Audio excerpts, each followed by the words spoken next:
Hey, welcome to Caching in the Northwest. You know, this is the podcast about geocaching from the birthplace of geocaching right here in the great Pacific Northwest. Now, it's Thursday at 9 p.m. Pacific. I'm Chris of the Northwest, and we're going to talk about geocaches and geocachers from here and all around the globe. So while you're trying to figure out how to remove a 41-foot whale from a beach, we'll be caching in the Northwest. I know the residents of Florence, Oregon know what not to do. But, oh man, that's the first thing I thought of. yeah, because, you know, that blasted blubber beyond all believable bounds.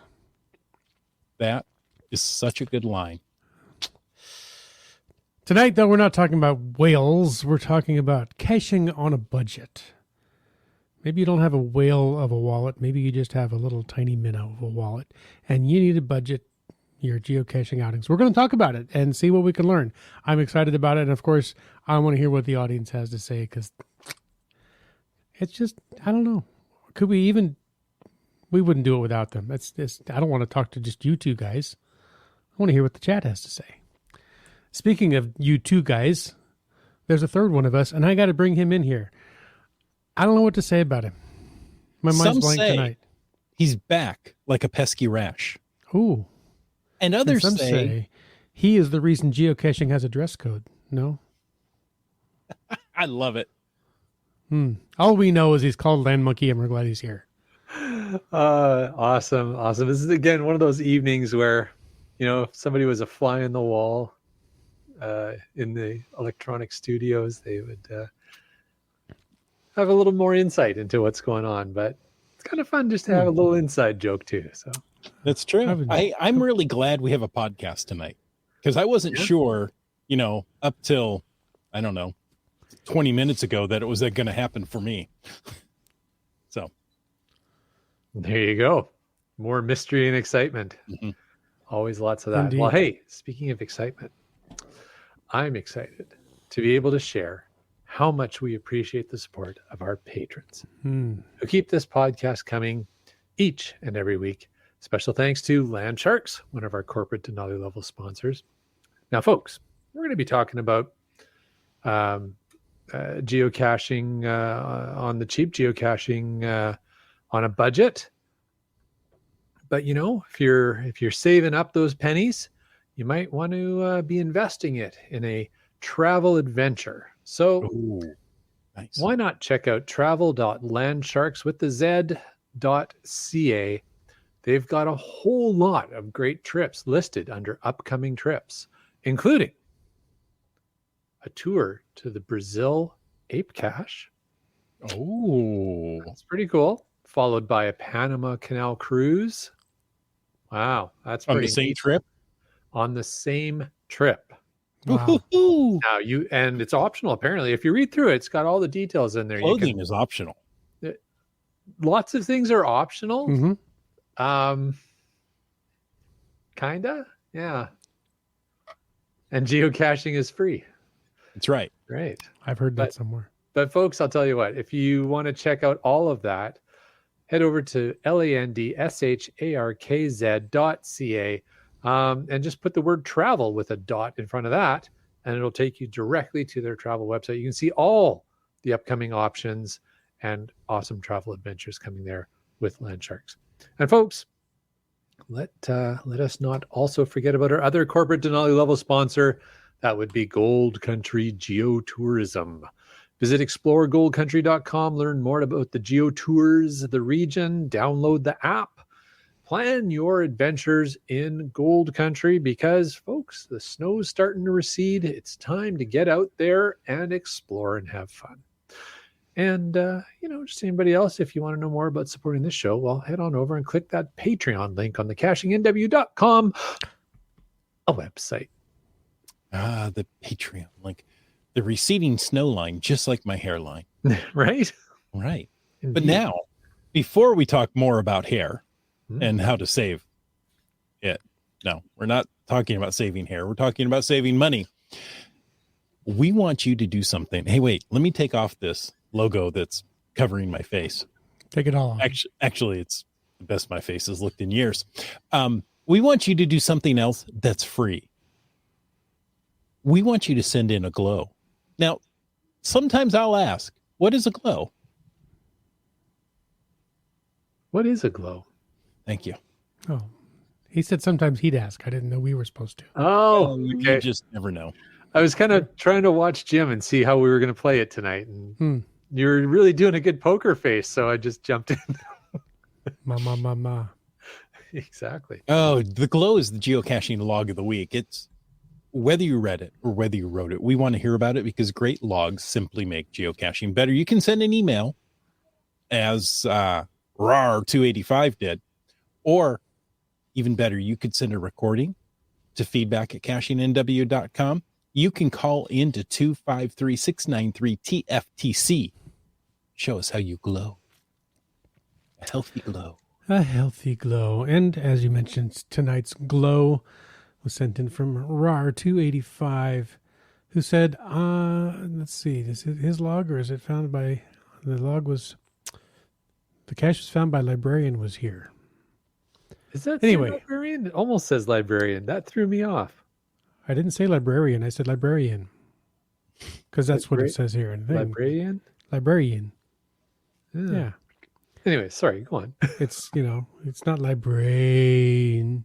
It's different altogether. But anyway, whoever sent it in and whoever wrote it, it makes geocaching better. And it reads, I discovered this amazing cache when doing a county run a few months ago. The final is a 4-room escape room that the cache owner built by connecting a garage and storage shed. Super creepy and super challenging, and the coolest cache I've ever seen. I didn't have to complete it, planning on returning in March, but I have it on my watch list. I saw this log and figured I'd send it in. So that was what RAR25 said. Pardon my error there. Here is what the actual log read. After gathering the necessary information, we were ready to face Georgie. In DT Charlie's case, she was ready for round 2 with the new additions. DT Charlie and I dove right in while Video Ninja Warrior kept an eye on the door, just in case Georgie wanted to sneak up from behind. We made impressively quick work of the first room and took the time to put everything back in place before moving on to the next. The less time we had to spend remembering where everything went, the less time Georgie had to find us. Room 2 gave us a bit more trouble. Even though we brought a certain tool with us, we were worried it wouldn't be enough. Luckily, Georgie had given us a break and provided one for us. Unluckily, due to the temperature, the majority of it was not in the correct physical state. Luckily, we had just enough to get us what we needed for the next step. Putting everything back took us longer than the first room due to a hilarious error on my part, and we had to hurry. We could feel the effects of the virus taking hold. Room 3's biggest challenge was figuring out where to start and figuring out a code with dimming flashlights. But we figured out the puzzles and had the antidote in hand soon enough. Woohoo, we were saved! Now to face Georgie's biggest puzzle of all and earn our smiley. The biggest setback with room 4 was that the first step didn't work for us. However, it seemed Georgie was prepared for this hiccup and provided a rather complicated but doable second option to get started. Soon we were figuring out the puzzles and clue to this room as well. Oh, what a relief it was to finally have our hands on that fabulous logbook. Maybe next time, Georgie. Total time was just under an hour, 30 minutes, and it was totally worth it. This was an amazing cache, and the effort that went into it is well appreciated. DT Charlie loved the updates. Video Ninja Warrior, when he wasn't looking out for a jump scare around every corner, enjoyed his first escape room. Thanks for the awesome cache. Wow. Oh, an hour and 30 minutes in 4 escape rooms. Yeah, Once you get to ground zero, that's totally worth it. I take an hour and 30 minutes to find, a simple ammo can in the woods, but There's no GC code for this. Oh, yeah, you have to solve a different puzzle to get the GC code. Yeah. That is amazing. I want to find out more about this one. We need to get the GC code on this. if Mr. 285 is listening tonight, Yeah, maybe he can perhaps they can help put us it in out there. with this. Or you can go Yeah. search the logs of librarian was here and Might be easier if someone And- sends us the GC. NDT Charlie. Just saying. There you go. I copied the name into the chat there, in case anybody wanted to. Do some research. Yeah. There you go. Yeah, well, that was quite a cache, though. That's Yeah. Sounds like a some- destination cache. I know some caches are more creative and involved than others, but that one, somebody really put a lot into that. From the sounds of things, yeah. Yeah. I mean, I don't know if I'd be willing to give up a garage for, Right? multiple escape rooms Right. or a cache. A shed? Yeah, I'd give up a shed. Oh, anyway. Hey, folks, if you want to chime in with your best budgeting geocaching trip tips, use the hashtag budget for tonight's show, and you might have to use it a time or two. Our chat lackey is on vacation. So we are on our own, and we have fallen out of practice. Let's just admit it. Yep. Absolutely. Okay. So with that going on, you can also use hashtag FATAS to bring up something for the after show. And of course, we have podcast or hashtag podcast baking and hashtag podcast drinking to let us know what you're eating and drinking tonight. Now, along with all that, use those sparingly because we have to keep up with it while we're talking. No, just kidding. Yeah. Toss it in there all you want. Yeah, we'll do our best. All right. Well, while we're doing our best, we'll also bring you a little bit of news. It's that time of year again. No fooling. It is April, and every spring the state parks blossom with flowers. The snow recedes eventually, and they also blossom with fun educational events to intrigue and entertain you and your family and friends. If you got to go to Washington State Parks, or if you want to go to Washington State Parks, you need a Discover Pass. Well, I'll tell you what, Earth Day is coming Saturday, April 22nd, and it is a Discover Pass free day. So it's the one day. I think there's usually a handful of days through the year, very few, but one of them is April 22nd, Earth Day. So you can get into any of the state parks without your Discover Pass, without having to get a Discover Pass. So what are some things going on? Well, let me tell you, folks. In Fort Flagler, there is Scotch broom removal. That sounds like a Ceto-ish kind of thing. These are all kind of Ceto-ish. Well, I guess not. It's not all of them, but some of them are definitely. Yeah, Scotch broom is an invasive species for sure. Yeah. The one which my wife is highly allergic. Oh, is she? When it blooms? Oh, yeah. Kitsap Memorial State Park, guided native plant walk. That sounds interesting and informative. It's nice when the native plants take a walk. Yeah, it'd be very interesting to see. Squack Mountain State Park, there's a fun run. The Columbia Plateau Trail, there's an ADA-friendly guided walk. ADA? Assistant District Attorney. That's what I'm like. It's the Americans with Disabilities Act. So Okay. it's a handicap accessible, although I'm sure handicap accessible is probably not a correct term, and somebody or we will could be say accessible guided walk. There we go. There you go. All right. Thank you for explaining that acronym to me. Because I was thinking what Chris said. It's like, I'm pretty sure this isn't just restricted to assistant district attorneys, but Ada is also a city in Michigan. Oh, yes, it is. Very cool. Bridle Trails, there's a stewardship project. Ooh, that sounds very mysterious and official. Dash Point State Park, Sundays outside, and not Sundays with a Y, Sundays with an E, like the kind you eat. That sounds good. Sound much more delicious. That does. So Dash Point Park. Oh, there's multiple things there. Dash Point State Park, Sundays outside, a celebration of Black folks. What? That's what was on the webpage. I'm confused. I am too. But You Dash we Point- can register. I was gonna say Dash Point is right there in Tacoma, so it's close to town. You don't have to drive out, into distant rural areas. If you live right there in the Seattle Tacoma area, it's that one's in town. So yeah, that might be a good one to bookmark. February is Black History Month. Right. Not that you can't celebrate Black History any month, but it's a little confusing. Sundays outside, a celebration of Black folks. Okay. Well, now I'm curious. I'm gonna have to go check this out, see what that is. But they say to register there on their website, or join the multi-park Washington Coast cleanup. There you go. Last but not least, Lake Sammamish. Oh, I love that word. They'll host their annual Walk and Wag May 7th, 10 a.m. to 3 p.m. That sounds like take your doggy is what that sounds like. I hope it is. Or people who walk funny. Our research department is just knocking things out here. Hey, Mr. Simmel. There's the code for the glow, and librarian was here is the proper. So there was a typo. Okay. I had a hunch it was, but it was just fun to say librarian. But Conan the librarian. At the same time,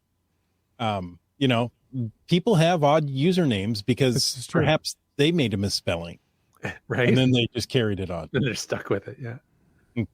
We're making Keats hungry. He goes, Lake Sandwich. I always call it that. There's a couple of lakes with similar names, different amounts of syllables, but spelled very similarly in Western Washington there. Sammamish, Samish, Sandwich. Yeah. Sandwich. All right. Good stuff. Thank you, Mr. Semmel, Mr. Jones, and Quadsim. And Miss Tribe. Oh, what's up? It's in Seebeck Tribe, says Kitsap Memorial State Park is only 25 minutes away. And there's a CITO there in Port Gamble on April 22nd. So awesome. Yeah. There you go. I remember last fall, I went out and got a cache on a Discover Pass free day. I'd been wanting to get into this local state park, and I don't have a Discovery Pass currently. I usually do, but I didn't have one. And let's go on this Saturday. It was free, so it's great. Yeah. All right. Other news comes to us from the GCHQ blog. It says each day, hidden technologies around the world help shape our work, our play, and our futures. And as we all know and love, GPS revolutionized precise location information and enabled geocaching itself. It existed for a long time, but it was locked down and restricted to just military and government types. But on May 2nd of 2000, the U.S. government flipped the switch. It's a big blue switch. I'm sure it was actually a physical big blue switch because that's what I choose to believe. Yeah. But that turned off selective availability and made the high precision GPS we know and love today available to all of us commoners. And I think whenever I'm out looking for a cache, they turn that switch off. Oh, because, it's nowhere I've asked near them for that. Or just keep doing this. Yeah. Yeah. 300 feet away. Nope, it's right here. No, it's 200 feet down. We call it Psych. Big Blue Switch Day or Blue Switch Day. And this year, Geocaching HQ is launching a new souvenir to celebrate it. Nice. And the innovators who made it possible. So they are highlighting a GPS pioneer. Gladys West worked for the U.S. Navy to develop accurate models of the Earth for satellites, was instrumental in the accuracy of GPS, and we are very grateful that Gladys was involved. Indeed. Nice. I learned about Gladys West when I was working on putting together the content for the GPS maze, GPS Adventure Maze. Because we were doing a bunch of research about the history of GPS satellites, of course, for the panels, and found out about her and started reading into it. I thought, wow, that is an amazing woman. Did she have any pips? Different Gladys. Well, I know, but I thought maybe like every Gladys came with a set of pips. Perhaps. Oh, yeah. Gladys West in the pips, Gladys Knight in the pips. Yeah. I'm sure there was a Gladys East too. There must be. Yeah, she's not could you get a more perfect name for somebody who's one of the founders of GPS technology? Yes, you could. She could be Gladys Northwest. Well, here you go. Well, we don't know her middle name. Oh, also true. Fair enough. Right. Limax says the geocoin for Big Blue Switch Day is gorgeous this year. Ooh, I don't think I've taken a look at that one yet. I'll have to check that out. I prefer Big Blue Switch. They've dropped that a couple of years ago. Maybe they looked at it and go, the Switch isn't all that big. So It is to us. That's right. It'll always be Big It's Blue a Switch Day to big us. deal. Yeah. All right. Okay. Yeah. Okay. Go ahead. I'm sorry. I know we've got topics to get to, but this glow was quite interesting. And BC Rockcrawler says the last log on that cache, owner maintenance, looks like Georgie has its own cemetery for his playmate. Ooh. So beware next time you could be his playmate. That sounds very ominous. That's super creepy. Yeah. Oh, that's too funny. All right. Well, while we're talking about souvenirs, Big Blue Switch Day is going to have a souvenir. Folks are working, likely most of the folks on this podcast are working on the Wheel of Challenges souvenirs that are out there. But I've got a question for the hashtag FATAS for our listeners, whether you're a live listener or, you know what, if you're listening to this podcast afterwards, this is something I always forget to remind people of. I want to remind you, if you're not listening live, but you're listening at the bus stop, bobbing your head to the theme song, or you're commuting to work, or you're out geocaching on the trail and you got the podcast on because it just takes your mind off of everything because we're that exciting. I want to remind you that you can always, on any social medias, use hashtag FTAS, because once the show ends, all the rest of time is the after show. So you can respond to anything from the podcast using hashtag FATAS, and ideally tag at Caching the Northwest or at Caching NW, and we'll see it and we'll be able to talk about it on the next podcast and share your thoughts. So just because you're not listening live doesn't mean you can't contribute. We'd love to hear from you as well. We do. So that's a really good point. Thank you, Land Monkey. Yeah. Yes. So hit us up on the socials, email us. You know what? We'll bring up your comment in the next show. So, you know, we can keep the conversation going. Yeah. Go ahead. Because I said, if you're listening live, he says, I hope you're not listening dead. As long as it's an active download, I don't really care. Yeah. Well, then there you go. You might be one of Georgie's playmates. I don't know. But where I was originally going with that before I got on my soapbox, is that with the Wheel of Challenges, we were curious how you're all doing on the Wheel of Challenges. So, you know, tag us, let us know. We're really curious. But here's an interesting question that came up on in my socials, my social medias today. I thought it was a great question. It is, could HQ include a simple visual way to track our progress on these challenges? So they've done that for other souvenir things, challenges sure. Previously.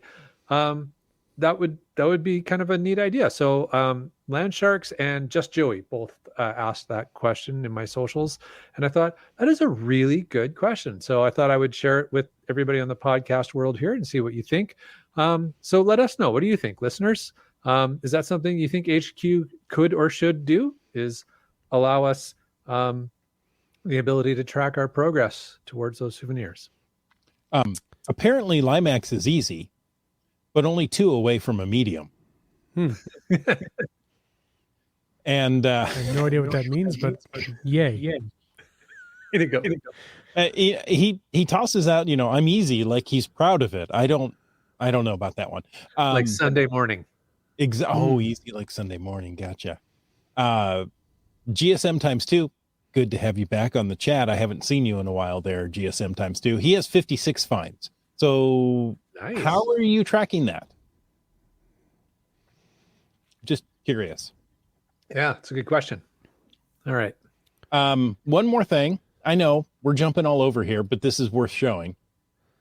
Land Sharks is listening to the show. I know. We didn't know they actually listened. No, we know. We do. You guys are on here almost every week. We certainly appreciate you. They say we produced the geocoin for the Big Blue Switch this year. It was a joint creation of the HQ Creatives team, art, and our production techniques to make it shine. Nice. So there you go. If you buy a Big Blue Switch geocoin from geocaching.com, you're helping the Land Sharks. And I bet they have those geocoins as well. I was just going to say, I'm going to look this up right now. Landsharks with the Z.ca. Oh, Okay. good one. Is it on their site? I've heard that somewhere. I know, right? Trackables, geocoins. By the way, you asked how Jason times 2 knows, and Ryan says he has spreadsheets for everything. He did, though, share how he knows. He says if you look at your profile stats, you look at your monthly stats, and then subtract any you got in the first and second. Huh. So Well, that makes sense, doesn't it? It's like how many horses or cows are in the field. Well, you just count the legs and divide by 4. Yeah, exactly. You know, I mean, duh. All right. I can't find it, but maybe Landsharks will let us know when it's up on their site. They're not sure, if they have them yet. There you go. They took Perfect. them Well, hey, down just we'll when you watch started for it. looking. So We'll watch for it. we're talking about budget geocaching, and I've covered a lot of areas here in the notes. First, let's talk about gear. Geocaching doesn't require a whole lot in the way of specialized equipment. You can keep increasing and adding that to your heart's content. But to get going, you just need a few essentials like maybe a GPS or a smartphone, right? You don't have to have both. Most people have a smartphone. That's a great way to get started. Some basic hiking gear like comfortable shoes. And if you're urban caching, those can be tennis shoes. You know, as you get going, you go, well, I want to go into the mountains. Well, maybe you need hiking boots. Maybe you need some rain gear. It is the Northwest after all. We're slipping into a whole nother episode. I know. I'm trying not to add a whole lot of things, but you can start with mostly the clothes and the gear you have to get going. Yeah, in fact, I know people that when they first started out, and this was really back before smartphones when you had to have a GPS because it was the only way to get coordinates, but they didn't even have that. I know somebody found their first 100 caches simply by looking at Google Maps or online maps and printing out the cache pages and going out and searching that way. A little more challenging, but they did it. Only. Yep. So very nice. Yeah. Now there are affordable options for GPSs for some secondhand gear at secondhand stores, right? You know, people decide or online, like Facebook or online, Marketplace, and all that stuff. So there are some affordable options there if you want to get more gear. Yeah. But I would say the most cost-effective way to start would be assuming you already have a smartphone and you know, download the official app. That's the free one to use. And you know, it's the old geocaching is free. It starts free. It does. I think that's the whole premise of that free episode.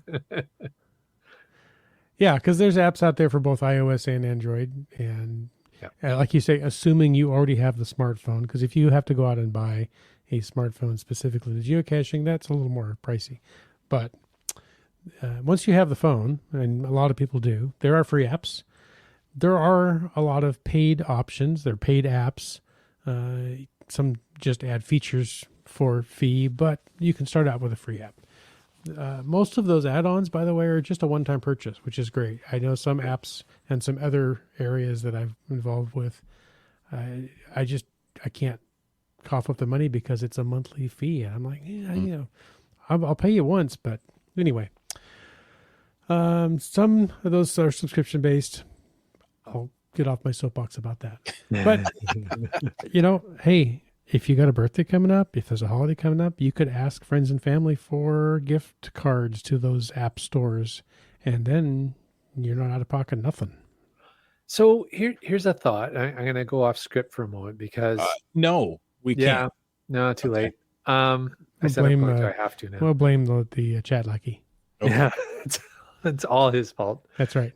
Chat lackey walks out the door. That's it. The whole show's off the rails.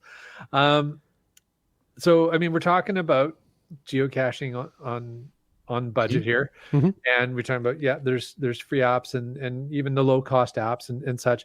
But a lot of the features that you want to use in those apps, unless you're a premium member, those features wouldn't work because they're going in through the back end hooks and trying to use data that you need to have the premium account, the $30 US per year, in order for those features to work in any app. Is that not correct? Yes. Now, Okay, so I have recently. I'm preparing a presentation for my local library. Nice. They wanted one on geocaching, and I thought this would be a great time to reacquaint myself with the free version of the official geocaching app. So while we were we were doing the cache machine, I thought, you know what? I'm going to pull up this app on my wife's phone, create a new account, sign in, get going, log some caches for her. And I was really disappointed that I could not log a difficulty 2 cache on the free version of the app. It wanted, to start paying to get access to some of the more difficult caches. Okay. I thought, I remember when it would show you the 3 closest caches to you, no matter what they were, unless they were premium. Right. So, I don't know. Here's what I want to ask, not just to Land Monkey, but to all of you listening, and perhaps those listening while still alive and just later. What are your ideas for an entry-level geocaching app? Right? For both platforms, for iOS and for Android. Like what would people recommend? Right. And I've always recommended the Geocachinger, the official app, because that is very newbie friendly, right? Yeah. It has a lot of pop-up screens. Oh, you're looking for a traditional cache. This is something where there'll be a physical container and a logbook and usually something to write with, right? If there's swag, go ahead and trade and it gives you all that detail, which I think for the new geocacher, that's fantastic, right? Oh, you're coming up on a multi-cache. That means there's going to be multiple steps in this. Oh, that's what a multi-cache means. Okay. Yeah, I do like that help feature they have in there. Yeah. So, yes. So that's all in there. And that's what I've always said. But now as I've started to use it, I'm like, it's a little restricting. So I don't know if over time that they open it up a little bit so you can get the more difficult. I mean, difficulty 2 is not a difficult cache to find, right? One and a half depends on the day. And the cacher. Yeah. I don't know if I found it. I can make the easiest cache difficult. That's right. That's right. Challenge accepted. Lost Ken says CGeo or the official app. Yeah, CGO is that one kind of rides the line because of how they scrape the back end. I don't think they're an officially endorsed app, but I had used it for years and years before I switched over to what I'm using now. But yeah, I used it for a long time too and really liked it. Yeah. Now, what I'm curious, as we're all kind of techie, as a non-techie, is CGO easy to use? Good question.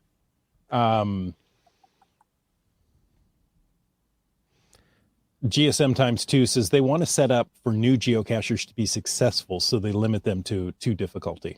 Oh, I completely understand that. Makes sense. Yeah. I understand why they've done that. So Quads in the Mud says, I tell Android users CGO if they're not premium. There are no limits. Because of they're not using the API. Okay. Right. That makes sense. All right. Well, thank you, Quads. Seaback Tribe says, I use CGO for Android and Cachely for iPhones. Cachely isn't free. There may be a few days trial. I can't recall. I don't remember. Yeah, but it's so darn good. I mean, what is it? $5? Oh, yeah.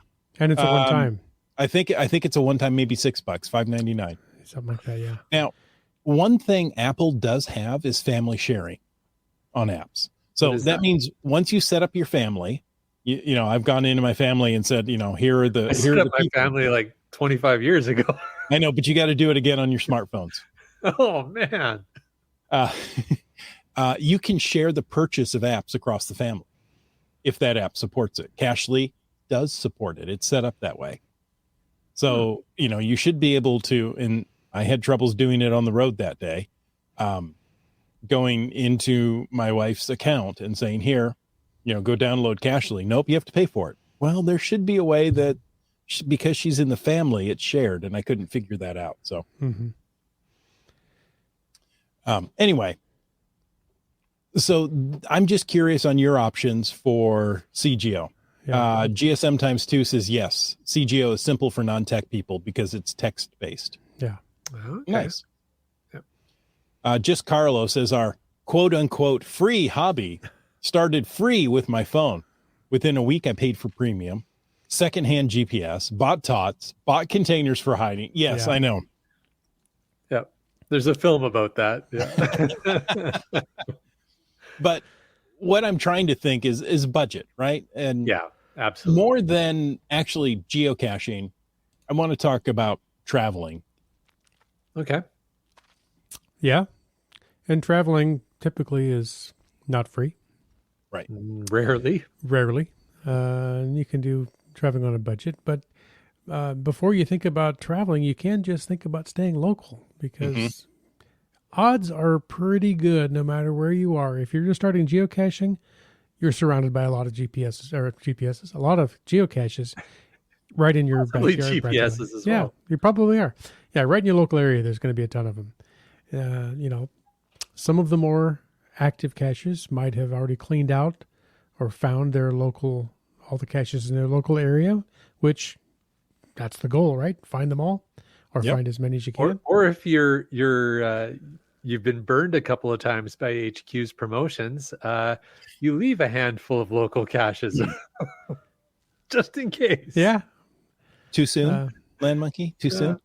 No. It's a habit for us now. It's like, okay, we're always going to leave within a quick driving radius, just a certain amount, just so we have them. Yeah. Anyways, I'm sorry, Jim, I interrupted. No, it's good. It's good. And like I said, odds are pretty good that there are a lot of geocaches right in your local area, but perhaps not. Perhaps you live in a very rural area, or live in a small town. There's not a lot there. Perhaps you live right against state land, reserve, something where there's not geocaches allowed to be. Anyway, Ocean. It's possible. Backed up to the ocean. Yeah. You might, if it's allowed, you're not in a restricted area, go hide some. Because, well, if nobody hid a cache, we couldn't find a cache. And just expands the game board for everybody to play. And it's fun to be creative and hide your own too, and get to read the logs of other people enjoying finding what you put out there. So, and who knows, maybe somebody else will go, hey, I could do that. That wasn't hard. Yeah, absolutely. And on that topic of hiding your own, you don't have to spend a lot of money on necessarily on expensive specialized containers. You may have some appropriate containers at home. That said, please do not use containers that previously had food in them.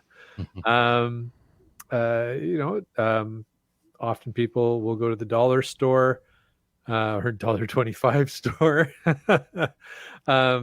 and see what kind of containers are there. The one thing I would say, though, on that note is, as we are in the Pacific Northwest, the dollar store containers will probably do you a year. And then you're probably going to need to replace them. Either the plastic it just doesn't hold up to the elements, or the seal goes and it starts to leak, and then it's just basically a little tiny Barbie pool. So there is a certain advantage at times to, if you are going to spend money, to spend money wisely and maybe look at more high quality containers if the intent is to put something out for an extended period of time. If it's like, yeah, I'm going to have this out for a year and then I'm going to pull it, and then, you're probably fine. But, we get a lot of rain, then we get some cold, then we get some hot, and boy, does that ever do a number on the cheap containers. Yes, it does. Anyways, just food for thought. But yes, absolutely, there are less expensive routes to go. Wet Coaster, hashtag budget. Wet Coaster says you might be able to pick up cheap Tupperware if they do go bankrupt. I guess he's been following the news there on financial difficulties with that model. But yeah, I would say,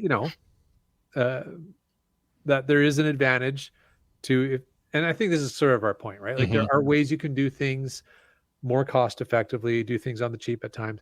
But often the way I look at it, and I think this is sort of our overall theme, is Ryan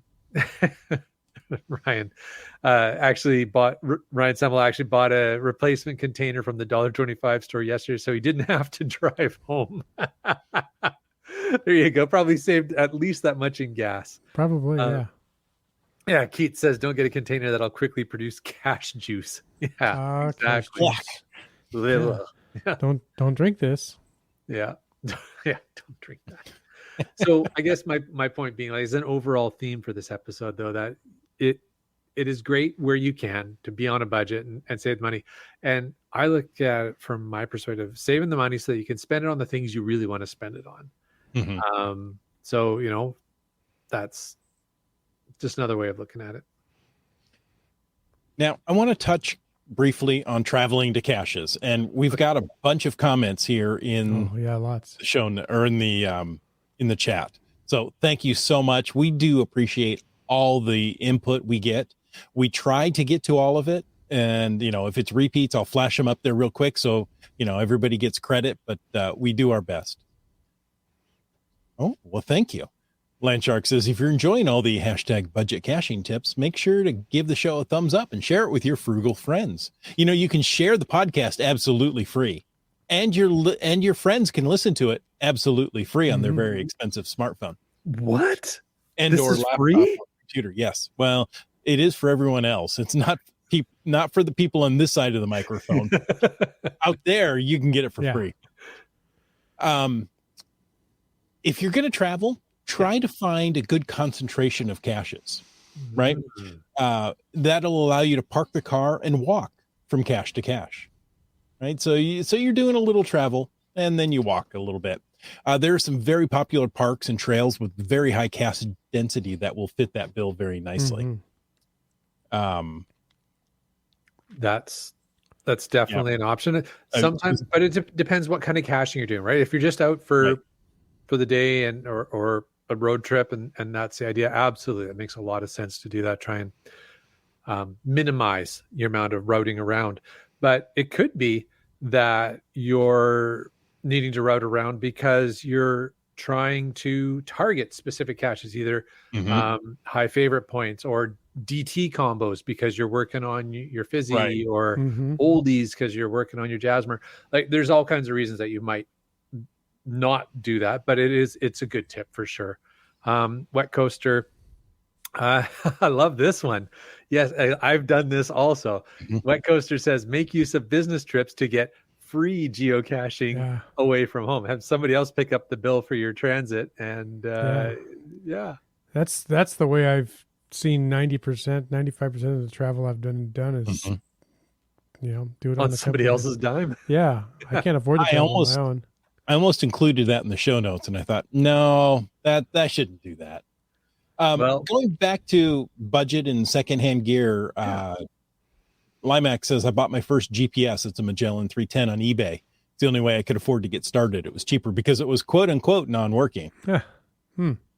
Until he bought it and fixed it, I bet. Right. Very cool. Change the batteries. Clean the the white stuff off the battery contacts. There you go. So we're talking about traveling to caches. I saw this come up earlier in the chat, this same suggestion, Chris, that you had put into the show notes. So great minds think alike. Yeah, it was Dora Moore. There you go. Dora Moore says, I like to travel with friends and split the costs for gas, food, accommodation, etc. And carpooling was the next item we had on here. A great way to share the expenses and have a fun day out with your friends. I think I also saw this in the official geocaching blog. There was a blog article, an interview with Annie Love, and she was talking about some of her pro tips for caching, and one of them was carpooling and going out caching with some friends. So there you go. Just, it seems to be a theme today, but definitely things that make it a little less expensive is obviously the most obvious one that comes to mind is the shared gas expense. One of the biggest advantages to carpooling is reducing the per person cost of the gas. I have friends who actually, speaking of spreadsheets, as was mentioned earlier, who do the math on the cost per cache on a road trip. Oh, So, nice. so that's kind of fun. But yeah, sharing the expense of the gas amongst multiple people, everyone saves a little bit of money on the transportation costs. And obviously, especially beneficial if you're traveling long distances to reach your destination, or if you're out doing a power trail, stop, go, stop, go, stop, go, stop, go. Right. That's really efficient for gas. Yeah. For gas consumption. It's a very efficient way to consume more gas. The reduced wear and tear on vehicles, I guess, in theory, on everybody else's vehicles, except for the one person who's doing the carpooling. Doing the start, stop stuff. Yeah. Person.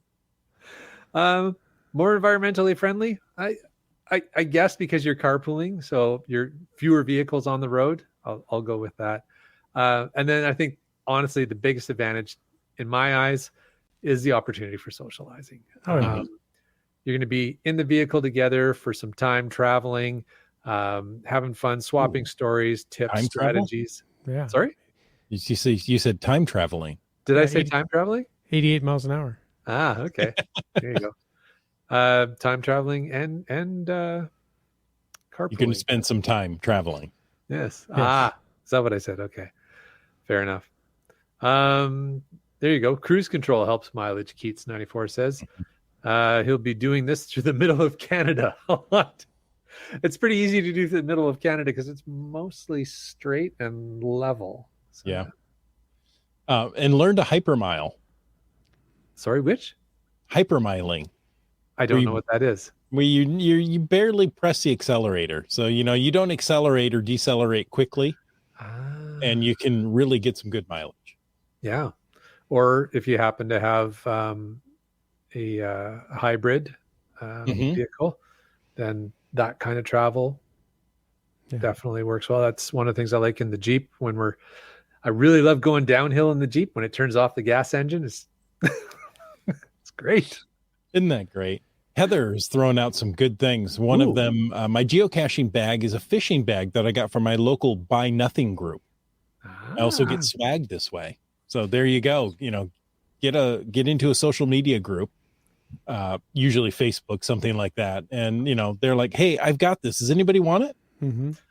Mrs. Landsharks is an expert on the local Buy Nothing groups. I got to say, I have been impressed at the way that she moves stuff in and out of the house using those Facebook groups. It's pretty impressive. So Victoria apparently has a very good Buy Nothing group going on there. But yeah, thank you, Heather. That's a great tip. Great tip. So was there anything else? I have to scroll down on the page now. I haven't. Oh, there was one more. Increased safety. Now, this is interesting because I don't know if I agree with this one. Now, the comment is here in the notes that carpooling can be safer than driving alone. By traveling with others, you reduce the risk of accidents and provide assistance in case of emergencies. I kind of buy that. I think reduce the risk of accidents because you can help keep the driver awake. And less distracted, right? You can have somebody sitting next to the driver to do all the navigation. Okay. All right. So the driver can stay focused, because if you're doing it on your own, you've got to navigate to the next location and make changes along the way. If anything happens, you could have somebody sitting next to the driver in the shotgun seat there to do all the navigation. I think it's safer. I'll buy into that. As a frequent back road traveler, I would suggest 2 vehicles is a much safer way to travel. Yes. Because if something happens to the one vehicle, you have a second vehicle to get out of trouble. Mm-hmm. So I hear what they're saying, and I would say carpool with 2 vehicles. So have multiple people, like, there's 6 of us going, 3 in each vehicle, right? Like, I think there's ways to do that. And again, I guess to your point, it just depends where you're going, right? What the scenario is, etc. But yeah, okay. I see the point now that you were making with that. Wow, I can't believe we're at the 50-minute mark. Oh, I wasn't watching the time. And, right. I mean, it's just like, holy cow. So we might just have to breeze through some of these quickly. Let's do it. Yeah. CBC Rock Crawler says budget public transit when available. And I was going to say, Mhm. taking public transport is another good budget saving option, especially if some people already have a company issued Mhm. transit card for your commutes and things, and you can travel on that. It can be more environmentally friendly, like we were talking about carpooling, saving money and gas. Parking can be a huge saving that way if you're taking Yes. transit. And, you can take some time to see the scenery out the window when you're not driving. So explore new areas. Yeah, exactly. The one thing to remember when you're using public transportation is keep in mind the time. Yeah. Right? Don't let the time get away from you. You know what? There's just one more. I'm just going to go get one more. Yeah. Oh, And the then last you bus miss left just 10 one minutes more. ago. and then you miss the last bus. Now it gets expensive to get home. Or you take up night caching. Yeah, exactly. There you go. All night caching. Yes. Oh, too funny. Oh, so yeah, just, when you're relying on public transportation, be extra cautious of the time. Yeah. All right. Well, as we are being extra cautious about our podcast time tonight, I'll jump to the next topic here, which is how to find places to, other than caching through the night in the forest, other ways that you can save some time on your lodging. Camping is definitely a good option. Staying in budget hotels, if you can find them. I saw earlier in the chat, and I can't remember, it was very early on the show. I can't remember who it was, but somebody mentioned Airbnbs. Particularly if you're traveling as a group. Done that a number of times. And for example, my last road trip that Mrs. Monkey and I were just on, sometimes you can get last minute Airbnb deals. There you go. It was GSM times 2. Thank you, Scott. Travel with friends and share expenses. Airbnb works well with groups. It does, absolutely. And sometimes, so for us, what happened, Easter long weekend, you think, oh, prices are cranked everywhere on the Easter long weekend. We were in Spokane. We're like, well, we slept in the Jeep the previous couple nights. We want a place where we can grab a shower and what have you. So I looked on the Expedia app and was like, okay, well, that's about what the prices on the hotels are. And that's not really that cheap today. And then I flipped open Airbnb, and there was a Airbnb that was way cheaper than any of the hotels. It was a basement suite Airbnb. And I was like, perfect. And it was like, it was underpriced any of the hotels. And we ended up staying there. Highly recommend. Beautiful little location, nice neighborhood, had a quiet, wonderful evening. So, just install the apps, check your options. Yes. You never know what you might be able to find. And some of those last minute deals, you didn't plan ahead, but you're looking for a place to stay. They're looking to fill the room, whether it be an Airbnb or hotel. So they can give you great prices. For sure.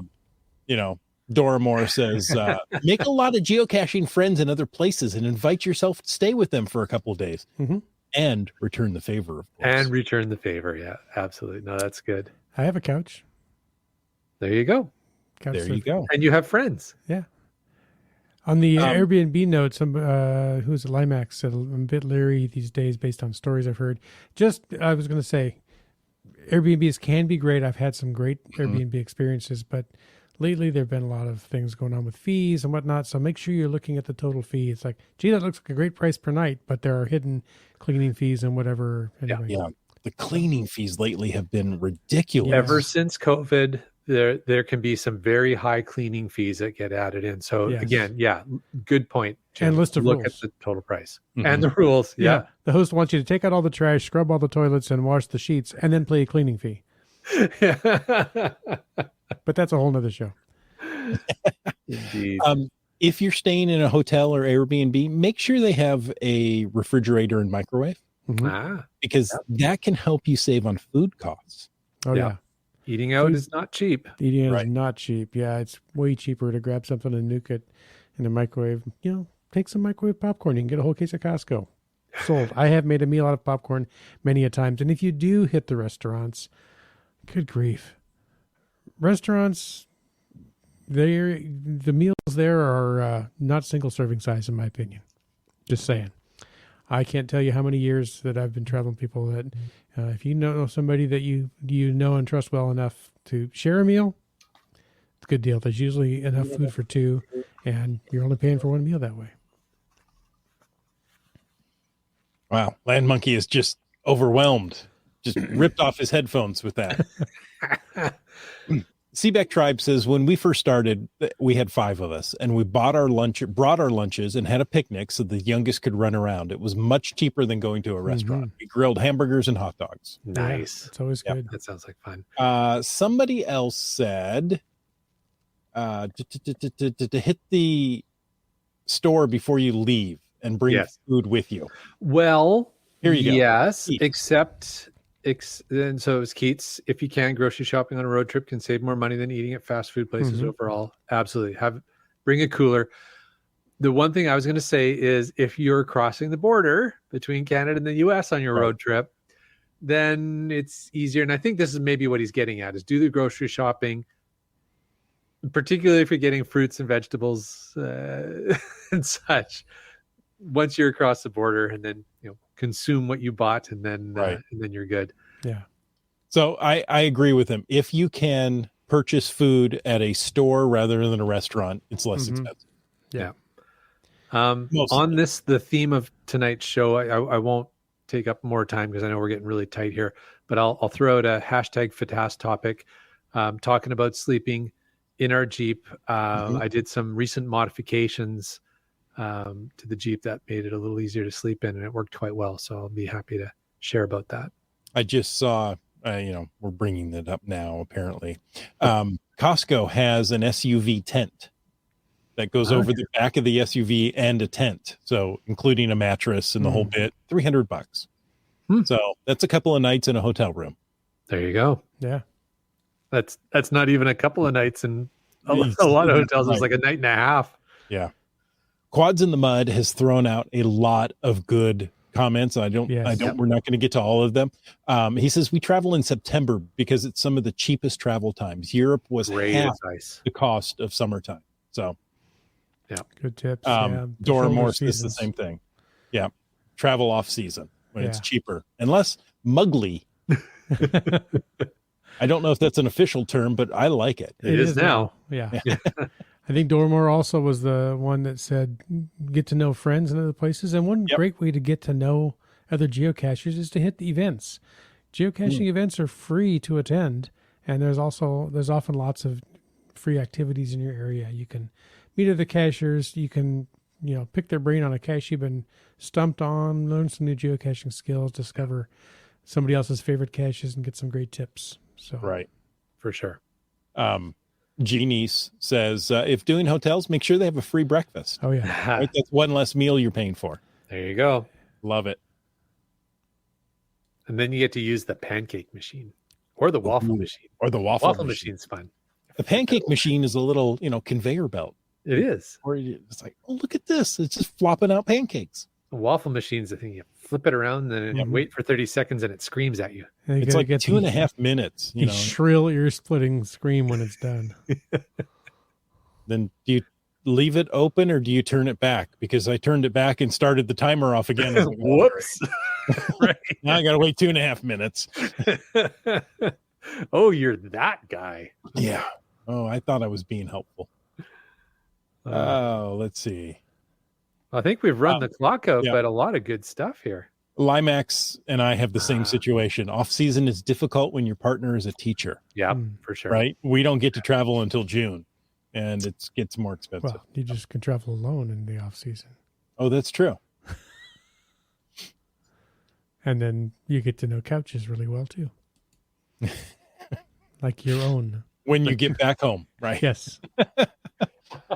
Folks, thank you so much for all these great tips. We really appreciate it. We had more, but you know what? Maybe we'll have to hit a budget travel 2 and talk about some of the other options we didn't cover because, we talk more than just travel, but that's really where we focus. Budget travel 2, the end of the trilogy.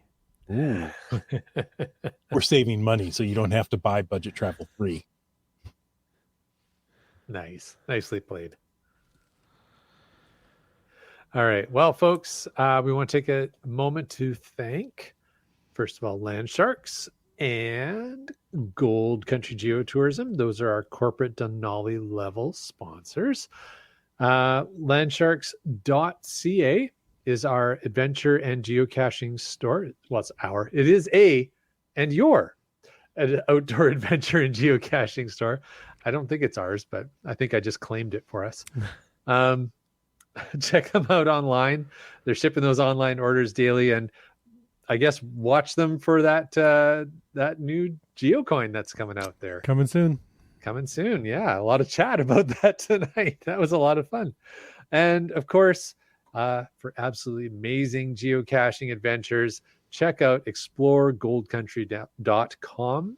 Download the app. I was getting a sentence ahead of myself there. Download the app, plan your trips to Gold Country. And folks, we want to thank all of our faithful Denali level supporters. That's Landsharks, Gold Country Geotourism, Team Squirrel, Groovy Owl, and Cashly, the geocaching app. If you want to know more about supporting this here show, well, why don't you go over and check that Patreon link on the cachingnw.com website. And the first one there happens to be our glow provider, RAR 285. Let's see. And UDAC. And Genies. And Korsgat. Segehov. MC3 Cats. Kev MacD. B. Pendragon. Ackerdoc. And Teus. Just Carlo, a newer patron. Thank you. And if you're a spilly drinker, well, you'll have a wet coaster. And if you're a bird in the sky, you're a skyhawker. That didn't quite work out well. I'll work on it. Well, if you're a patron, you might be allorubric.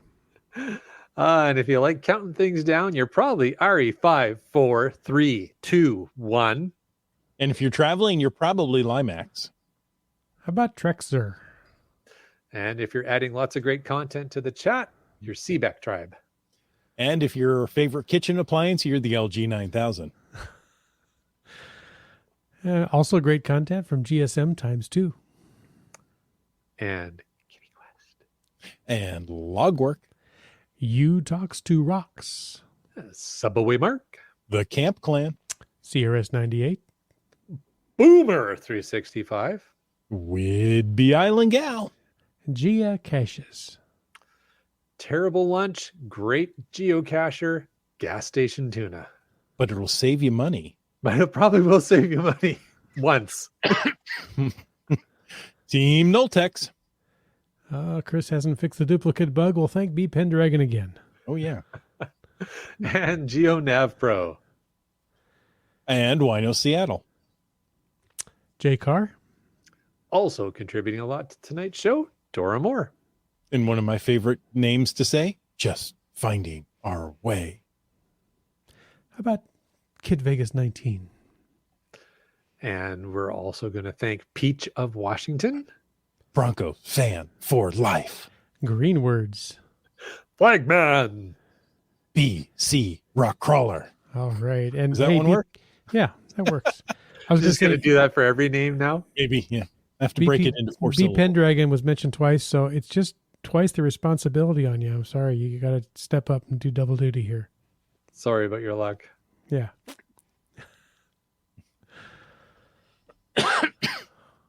Hey, I think I'm supposed to say something, aren't I? I think folks, it's up to you now.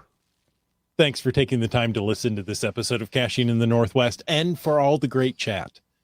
Your support helps keep the quality shows coming. If you like the show, click the Patreon link on the cachingndw.com website.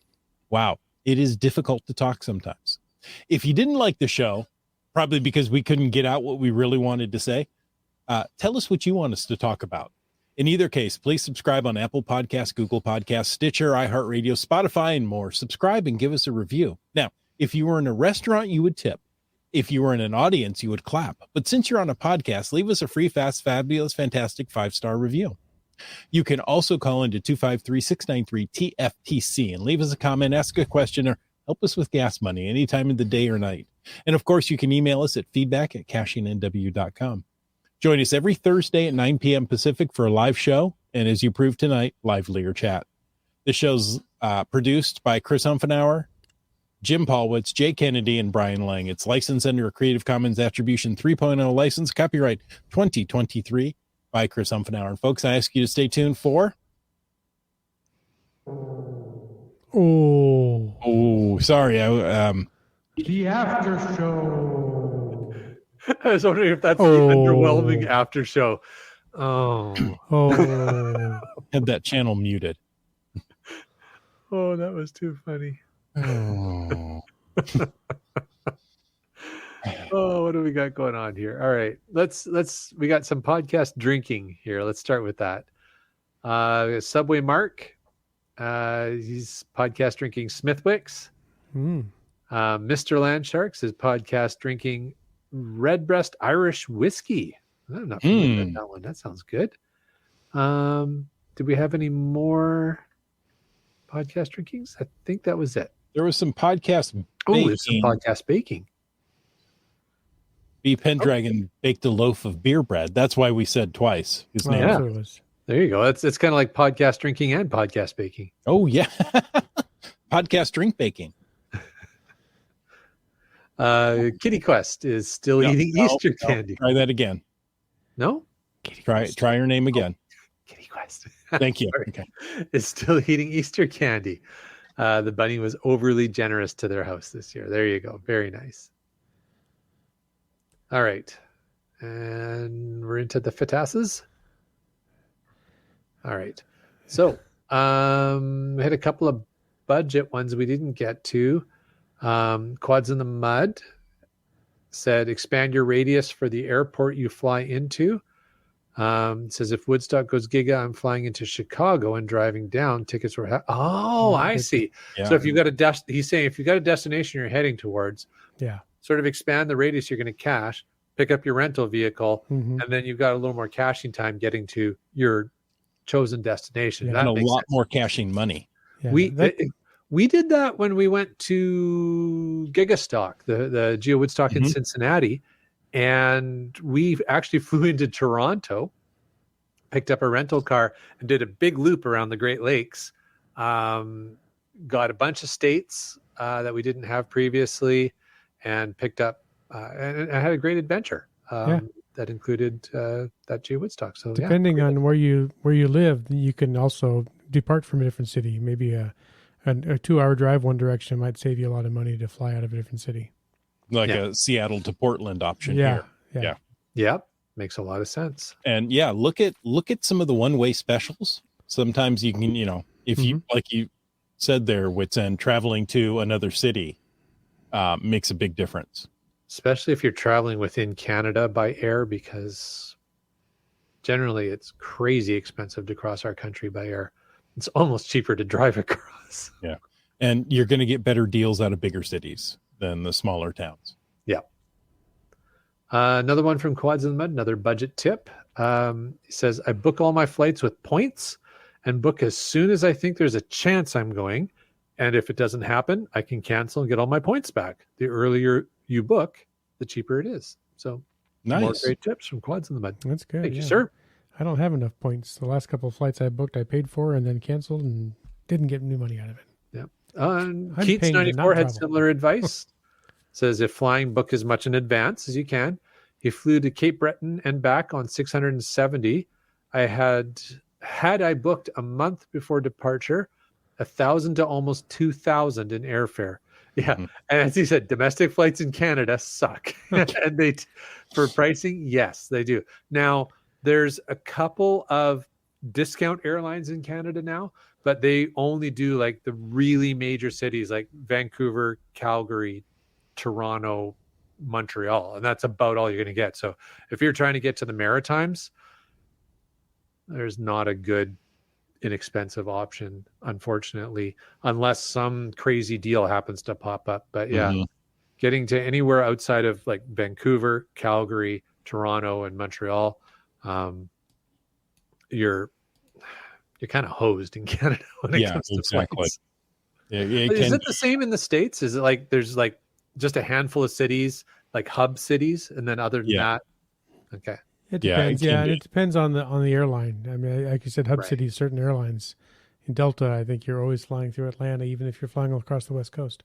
Yeah, you could go from Seattle to LA and fly through Atlanta And you're like, how is this saving any money? Yeah. Yeah. So Because they're deadheading the plane or something. Yeah. exactly. Yeah. They're, all the flights go in and out of Atlanta. So you're going in there, catching a flight out. And, hopefully they're filling up the flights enough to make them profitable. I assume they know what they're doing. It's just inconvenient for me. Right. So they obviously aren't. And it's all about you. GSM times 2 has another budget tip. There should be a lot of good used GPSR units available as people transition to cell phones. Yeah. In theory, yeah. Limax had one there. Talking about the apps. Mm-hmm. I got Piffle Bear set up on the official app on Android and then paid for her first year of premium membership because of the restrictions. So it didn't cost her much. There you go. Right. And, $30 a year, that's not a lot of money to go premium. Make sure you like it. Make sure it's something you think you're going to do. Yeah. Just a couple of bucks a month. It's a cup of coffee each month. That's right. For a cup of coffee a month, you. Right? I was just thinking geocache. It's only 8 cents a day, right? Something like that. I don't know. Ooh. You're faster on the maths than I am. Let's see. Oh, going back to how many caches you have already this month. Seaback Tribe has 83. The app tells you the stats, and they'll tell you how much you've gotten for the month. Nice. Really? The official app will tell you that? No, I'm going to look. Okay. While you're doing that, I'm going to talk about Wet Coaster. He submitted their first path tag order, just waiting to see how they turned out. Nice. They're going to turn out great. Absolutely. And you need to send us one. That's awesome. Wet Coaster, congrats. I know another listener who just got their first path tags. My Max.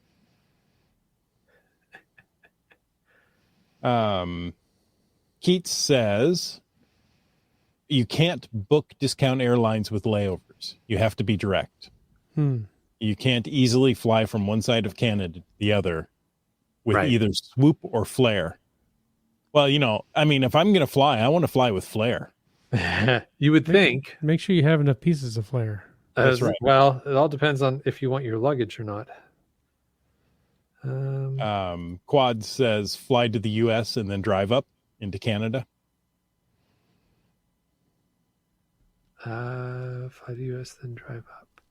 Yeah. Oh, I see what he's saying. Yeah. And definitely, yeah. Up around here, you could get to Bellingham Airport and head east, and then it's a good option. Jay, hit profile. Hit profile. I did. I hit profile, and I'm looking at it, and I've got. I was wrong about Limax. It was the second path tag. But there's a wheel of challenges thing right at the top, but all it does is take you into like their blog page thing. It doesn't give me any stats. Okay.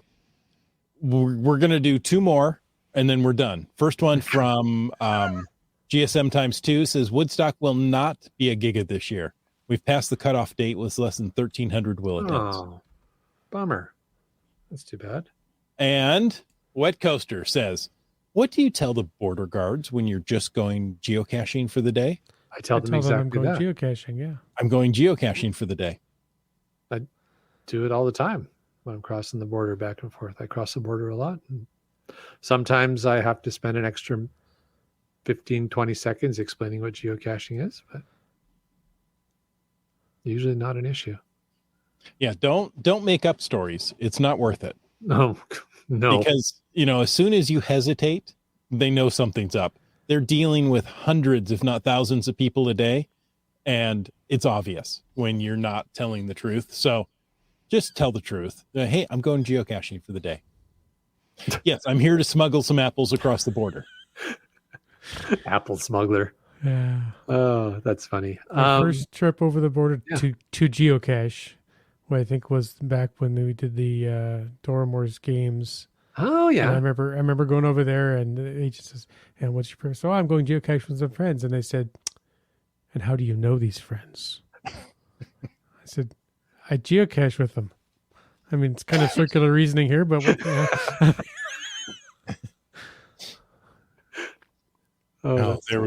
there was a crossing guard. I'm sorry, that was this so wrong term. There was a border crossing officer, crossing agent who went through a list of things you're not supposed to have and did it so fast. It was just funny. I giggled. I said, can you do that again? Do you have any of those things? No, I don't have any of those things. So anyway, folks, thank you for joining us on this. We didn't budget time, but hopefully we saved you a little money. There you go. So get out and get caching in the Northwest.